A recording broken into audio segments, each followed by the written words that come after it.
Hello, let's get started. To learn Java or to even start programming in Java, you need two things.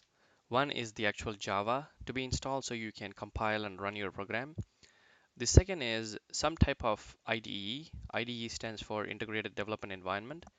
What it basically is a convenient way for you to write your programs. You can use the standard text editor. If you are in Windows, you can use Notepad.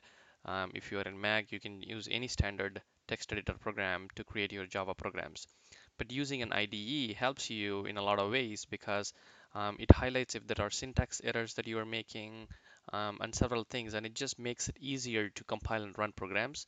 So since the goal of this course or what you're trying to do is to basically learn the language, you want to make it as easy as possible for you to just do what you want, like code and compile and run. So we're going to install Java and we're going to install Eclipse, which is the IDE, which is one of the IDEs available for Java. Eclipse is one of the widely used ones, so we're going to use that for this course. To install Java, you go to Google, search for Java 8 download, and then the first link would be from oracle.com, which is what you need. You go in there, and then if you scroll down, these are all different things that you can download. We don't need the demos and samples now. Um, we need, let's take this one, 8U112. There are different versions here.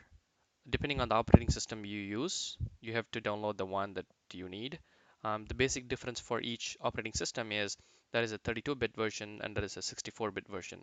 So depending on the computer that you're using, you would choose one of those. I'm using a Mac 64-bit, and that's the only option available. So this is what I would download. I'm not going to install it because Java is already installed in this machine. So, but all it takes is you just have to click it after you accept the license agreement, and it will download and install. You can just install it as you would install any other application. Same thing for Windows. If you're in Windows, you would choose either this or this, depending on 32-bit or 64-bit that you're using, and then you would follow the setup process that you normally follow in Windows and install it. Once that's done, that completes the Java installation. So I encourage you to go ahead and complete that, pause this video, and then move on to the next step of installing Eclipse.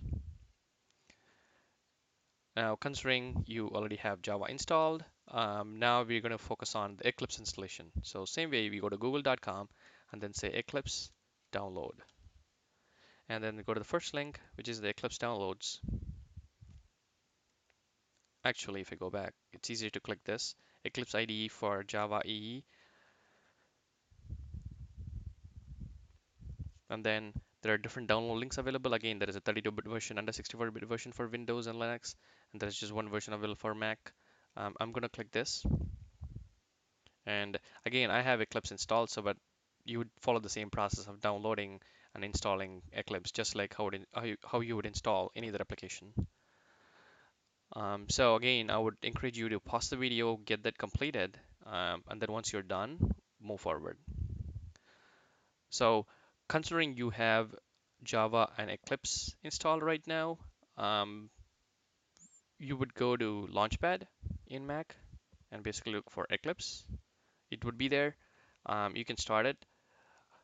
Once you start, you can add it to your dock. That's what I have done here, but this is the first time. This is how the first time you would access Eclipse. So let's launch Eclipse. And then one of the first things that's going to show up is basically a pop-up um, that tells you where to create a workspace. Think about workspace as a collection of files. So if you're working on, let's say, a productivity program, or later on you're working on a game, or later on you're working on something else. So different development projects, I shouldn't say project because a workspace can contain a collection of projects, but depending on how you want to organize things, you can create multiple workspaces. So right now I have in my Eclipse, I have Java Basics for Android. That's basically the workspace name. So you can use the same or you can use a different thing. It doesn't really matter. But if you want to just follow along, just go ahead and type in your machine under your user profile Eclipse and then a name for the workspace. Again, you can just type Java Basics for Android. Once you're done, hit OK. This is going to open the workspace. In my machine, I already have some of the videos created, so I'm just coming back and creating this installation video. So once this opens, you would see a bunch of projects here, as you see. So ignore all this. In your machine, when you open the workspace for the first time, this will all be empty, and that's okay. This is what would show up.